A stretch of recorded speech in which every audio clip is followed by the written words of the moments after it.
A recent trend of streaming services removing old films and television series for not conforming to today's standards of representation has sparked mass controversy. In a motion which I think genuinely came from a good place, streamers and broadcasters attempted to stand in solidarity with the Black Lives Matter movement.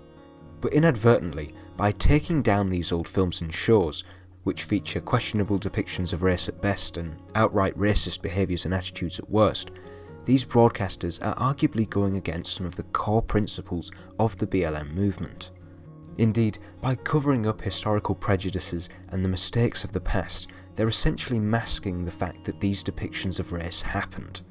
The whole reason for the BLM movement is that people of colour have and continue to be poorly treated and represented.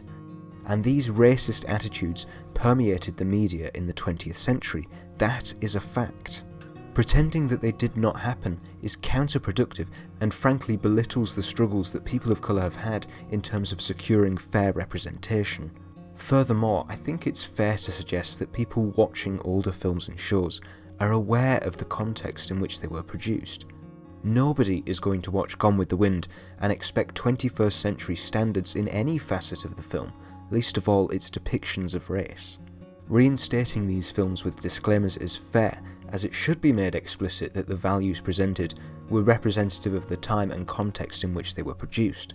However, the outright censorship of such media surely makes it more difficult for content creators to learn from past mistakes. Some good at least has come from the global outcry.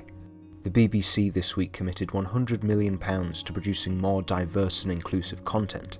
It's a shame that it's taken mass protests for institutes like the BBC to accelerate their plans to diversify their content, but hopefully it sets a precedent for other broadcasters to allocate similar investments. If the future of the film and television landscape is to be more diverse and inclusive, that's great news. However, it's unfair to pretend that the history of the industry hasn't been dominated by white voices and in some instances racist sentiments. Removing old shows could be read as broadcasters trying to prove that they've always been inclusive, which of course is blatantly not true. Learning from their past mistakes and producing more diverse content going forward is absolutely the right thing to do. Pretending that that's what they've done all along is not.